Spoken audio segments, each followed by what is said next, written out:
Hey guys, PokéDan here. In a recent trailer for Pokemon Sword and Shield, it was revealed that some of our old favourite Pokemon would be making an immense comeback in the new games in the shape of a brand new Galarian form.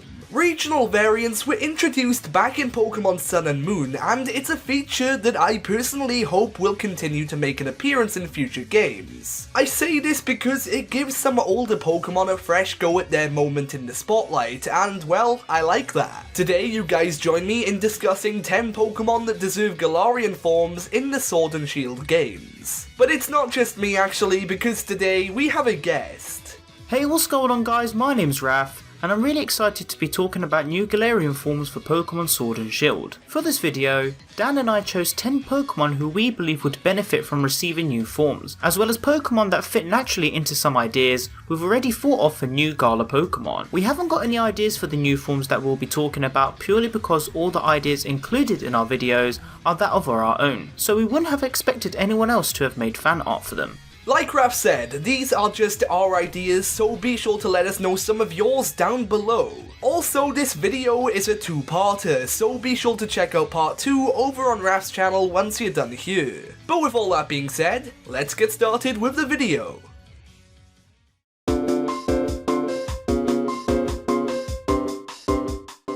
Kicking it all off today, we have Pachirisu. Pachirisu is a Pokemon that I feel that plenty enough people love so that it would then receive some special treatment. And personally, it's something I'd like to see as well. One concept we thought of for Galarian Pachirisu would be for it to be based off of the red squirrel. Wait, I can't say that word right. Squirrel. Okay. You know, that's staying in the video. Anyway, in the UK, this species of squirrel has seen its population heavily decline since the introduction of the grey squirrel within the UK. If Galarian Pachirisu was based off of the red squirrel, it would be a rare Pokemon to find, but to make up for it, it would be quite strong too. To play off of the natural red colour palette of this creature, Pachirisu would gain the fire type. And since it lives in forests, also the grass type, which makes for a brand new type combination. As well as this, maybe a grey squirrel Pokemon could be introduced in Sword and Shield to be a rival of Galarian Pachirisu. Better yet, why not add another Galarian form? Grey Squirrel Emolga, anyone? Maybe?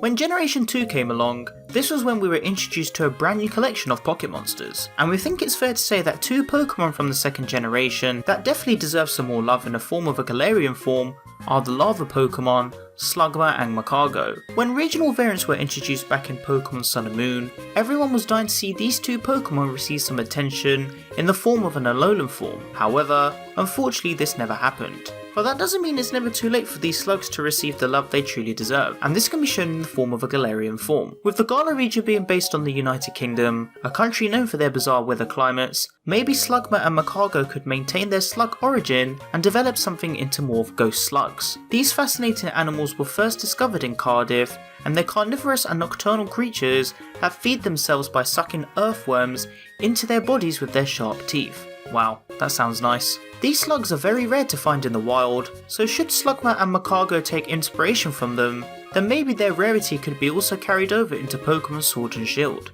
As for typing, we decided to go with a dual typing of Ghost and Bug, again relating to their design concept and potential origin. Maybe we can encounter these mysterious slugs in the forest or ghost pillar area.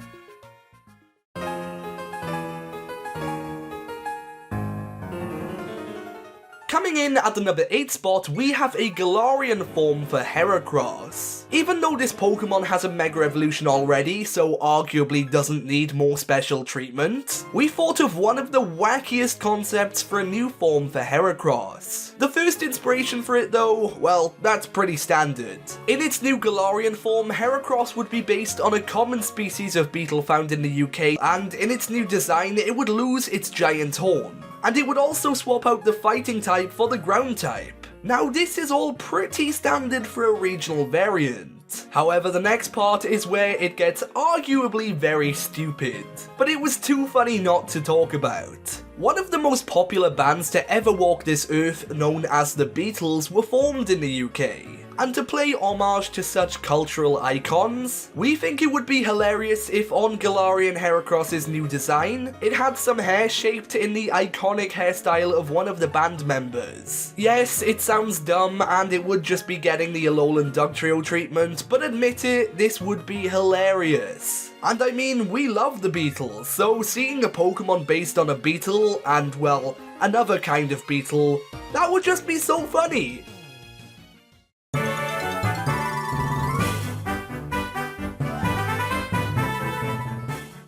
Okay, let's face it, flying type Pokemon are simply majestic and beautiful pocket monsters that conquer the air above us. We already know that a few flying type Pokemon will be returning in the new Generation 8 games. We also know that a brand new Galar Pokemon named Corviknight will be soaring the sky as the biggest threat in the Galar region. But we also believe that there's one flying type that deserves a little more recognition. This Pokemon is Gen 4's one and only Chatot.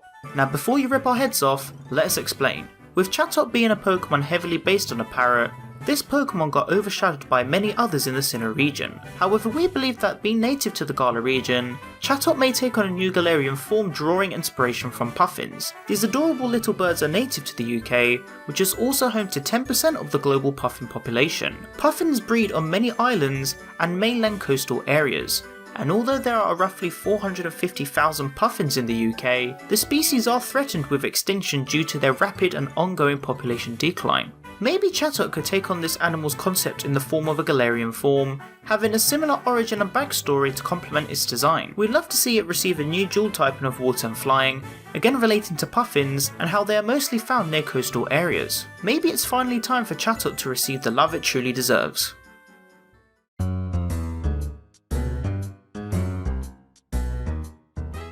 Wrapping it up for this half of the collab, we have probably one of my personal favourite concepts for a new Galarian form, and this time it goes to Glameow and Purugly. These Gen 4 Pokemons aren't ones that particularly stand out, and let's be honest, they're not that memorable, so seeing them receive a new regional variant would very much change that. For the concept of these cat Pokemon's new designs, we drew from a well-known story known as the Beast of Bodmin Moor. For those of you who don't know this story, it goes a little something like this. Bodmin Moor is located in a part of the UK known as Cornwall, and back in 1978, there were reports of a big panther-like cat being spotted by local residents. As well as this, mutilated corpses of livestock had been found, and many believed that this was the work of the Beast of Bodmin Moor. As mentioned, this creature was described by residents as a big cat who was dark in colour, that somewhat resembled a panther. Even though there has never been any solid evidence to confirm the existence of this creature, it would be so cool to see Glameow and Purugly's Galar forms pull inspiration from this story. Understandably, the Pokemon would become dark types who like to intimidate other Pokemon. And imagine if it could be found on the same routes as the likes of Wooloo. That'd be a great nod to such a popular British story.